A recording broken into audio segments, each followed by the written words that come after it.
তখন মদিনা শরীফে খাতুনে জান্নাত মা ফাতেমাতুজ জাহরার খাদেমা ছিলাম। খাতুনে জান্নাতের হাতে বায়াত হয়ে আমি মুসলমান হয়েছি, ইহুদি ছিলাম। যখন আমি চলে আসবো বিয়ে করে এখানে, খাতুনে জান্নাতের কাছে বলেছিলাম, মাগো একটা ওসিয়ত করুন, নসিহত করুন। তখন খাতুনে জান্নাত নসিহত করেছিল, যদি কখনো কয়েদি দেখো তাহলে তাদেরকে খেদমত কইরো, তাদের খেদমত করো, তাদের খাবার দাবারের ব্যবস্থা করো। এই জন্য আজকে আমি ওই খেদমত করছি।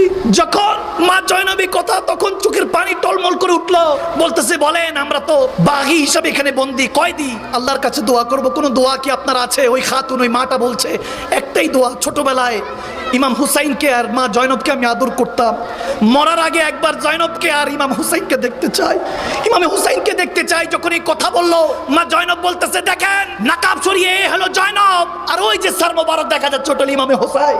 তখন ওই খাতুন, ওই বৃদ্ধা মহিলা কুজো ছিল, সোজা হয়ে গেল, সোজায় বলতেছে, আমার আওলাদ রাসূলদের উপরে কে বর্বরতা চালাচ্ছে, কে বদবা। বলতে দেরি নাই, একজন ঈসাই ছিল, ঈসাই ধর্মের, সে দৌড়ায় আসলো, এসে বলতেছে, এই সার মোবারক মনে হইতেছে লফজ, জুবানটা লড়ছি নি, কে, কার এত নুরানি শাকল। তখন ওই খাতুন, ওই মা বলতেছে, শামে কারবালা থেকে বলছি, গভীর খেয়াল। ওই খাতুন, ওই মা বলতেছে, ইনি হলেন আমরা যার কলমা পড়ে মুসলমান হয়েছি, তেনার নওয়াসা ইমামে হুসাইন, জান্নাতে যুবকদের সম্রাট। বলতেছে, ওনার এই অবস্থা কেন, ওনাকে কেন এরকম রাখা হয়েছে? বলে, জানি না। সবাই ওই খাতুনকে ওই ইয়াজিদি দলরা, বদবক্তরা এখানে আটকে দিল। বলতেছে, চুপ থাকো, ইয়াজিদ তোমাকে কতল করে দিবে, চুপ থাকো বলে ঠেকিয়ে দিল।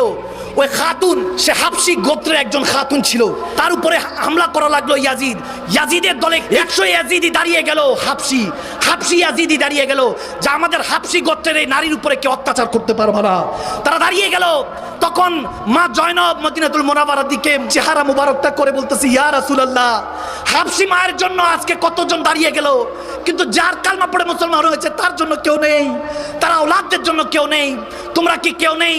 বলতে দেরি নেই, এক ঈসাই ইমামে হুসাইনের দিকে তাকিয়ে বলতেছে, ইয়া হুসাইন, আপনার চেহারা দেখে আমি ঈমান আনলাম, কাল কিয়ামতের ময়দানে আপনি আপনার নানা জানের কাছে বললেন আমি ঈমান এনেছি, লা ইলাহা ইল্লাল্লাহ মুহাম্মাদুর রাসূলুল্লাহ।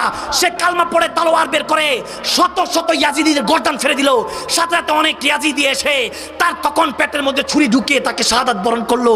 হয়তোবা সেদিন ওই আহলে বায়াতের আশেকটা ঈসাই যে মুসলমান হয়েছিল, সে হয়তোবা এক নাজে বলেছিল, ये नाज ये अंदाज हमारे नहीं होते, अगर झोले में टुकड़े मुस्तफा तुम्हारे नहीं होते, मिलती हुजूर ना आपके दर से भीख, इस मंगतों के यहाँ गुजार नहीं होते। হয়তোবা তারা বলেছিল, ওই আশেক রাসূল, ইয়া রাসূলুল্লাহ, আপনার আশেকটা তখনও আছে, এখনো আছে, ইসলাম জিন্দা হতা হে হর কারবালা के बाद। আমরা ইসলামের জন্য এখনো ইমামে হোসেনের দলের আশেকরা আছি ইনশাআল্লাহ। দুই হাত তুলে দেখিয়ে বলুন, আল্লাহর রাস্তায় আছেন কিনা বলেন। আল্লাহ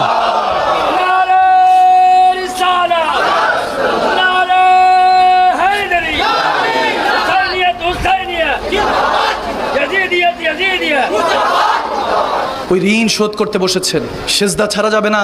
ইমামে মওলা হুসাইন সেজদা ছাড়েন নাই, জুলুম করা যাবে না। ইমামে হুসাইনের শিক্ষা আরেক হাদিসের মধ্যে এরকম আসে, কারবালার 7-8 বছর পরে, কোন হাদিসে এসেছে 6 বছর পরে, এক ইয়াজিদের উপরে এলান হলো তাকে কতল করার জন্য। ইয়াজিদ বাহিনী খুঁজতেছে, তাকে পেলেই কতল করবে, ফাঁসির কাস্টরিতে ঝুলিয়ে দেওয়া হবে। সে চিন্তা করলো, কোথায় পানা পাবো, কোথায় আমি আশ্রয় পাবো। হঠাৎ মনে হলো এক জায়গায় আশ্রয় পেতে পারি, সেটা হলো আহলে বায়াত। ইমাম জাইনুল আবেদিনের ঘরে গিয়ে আশ্রয় নিলেন, 3 দিন থাকলেন। 3 দিন ইমাম জাইনুল আবেদিন খেদমত করলেন, খাবার পানি, এমনকি ওযুর পানিও আগিয়ে দিতেন। ইমামে হুসাইনের শিক্ষা নেন, আপনি আমি এক টুকরো জায়গার জন্য যেই ঝগড়া করি, মামলা মোকদ্দমা করি, আবার মনে মনে বলেন ইমামে হুসাইনের আদর্শ থাকেন, আপনি হুসাইনি, আপনি মিথ্যুক, আপনি কাযযাব। ইমামে হুসাইন জুলুম করা শিখান নাই, মিথ্যা বলা শিখান নাই। জান্নাতে যুবকদের সম্রাটদের সাথে যদি থাকতে হয়, আপনাকে সমস্ত গুনাহ থেকে নিজেকে হেফাজত করতে হবে। আওয়াজ দেন ঠিক না?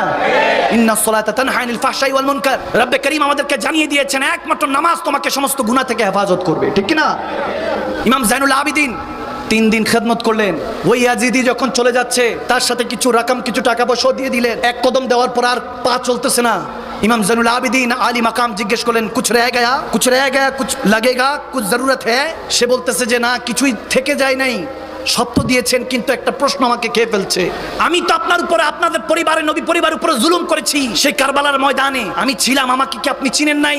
ইমাম জাইনুল আবেদিন বলতেছে, আমি সেই কারবালার প্রান্ত থেকেই তোমাকে চিনি। तो फिर क्यों छोड़ दिया? मैं कत्ल आम किया था करबला में, किसी को नहीं बख्शा, किसी को नहीं छोड़ा। आज आप क्यों बख्श रहे हैं? আপনি কেন আমাকে ছেড়ে দিচ্ছেন? বলে, হ্যাঁ ওই দিন জুলুম তুমিও করেছিলে, সহ্য আমরা করেছিলাম। আজ তুমি বিপদে পড়েছো, তোমাকে পানা দেওয়া আমার দায়িত্ব।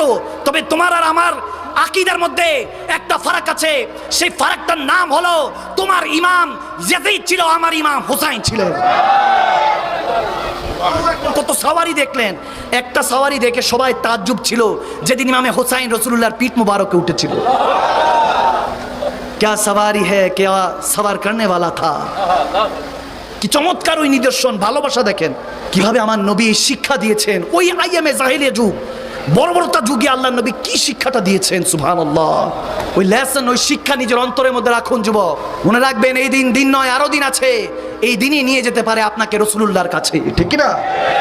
এই মুহররম মাস আসলে শুধু 10 দিন আপনি মাতাম করলেন, সমস্ত কিছু করলেন, রাত গেই বাদ গেই, এটা হলে হবে না। আপনার কেউ বাপ দাদা যদি মারা যায়, আপনি কখনো ঢোল বাজাবেন না, পার্সোনালি নিয়েন না। আপনি একটাবার আপনার বাপ মারা গেছে, আমি ঢোল বাজাবো, দেখি আপনি কিভাবে সহ্য করেন। ওখানে আমার নবী নওয়াসা শহীদ হয়ে গেল, কিভাবে ঢোল বাজাবো আমরা? আমার নবী নওয়াসা সাজদা ছাড়ে নাই, সেটা দিয়ে শুকরিয়া আদায় করুন। নবীজি নওয়াসাকে যদি ভালোবাসেন, সঠিক নিয়মে বাসেন, কোনো আপত্তি নাই। 1 মাস শুধু মুহররম পালন করলেন, বাকি মাস ভুলে গেলে হবে না। আহলে বায়াতের আদর্শ আপনাকে নিয়ে চলতে হবে। আহলে বায়াত আথার চাইলে হুজরার মধ্যে বসে থাকতে পারতেন, মক্কা মদিনাতে বসে থাকতে পারতেন, কি তেনারা কি জানতেন না কারবালায় গেলে সপরিবার রক্ত দিতে হবে? হাদিসের মধ্যে মওজুদ ছিল 7 হিজরির মধ্যে এই বর্বরতা চলবে। এটা আমার নবী আবু হুরায়রা রাদিয়াল্লাহু তাআলা থেকে বর্ণিত হাদিস। বায়হাকি শরীফ, তিরমিজি শরীফ খুলে রাখেন, জামিউত তিরমিজি খুলে রাখেন, সিয়াসিত্তার কিতাবে ভরা পড়া।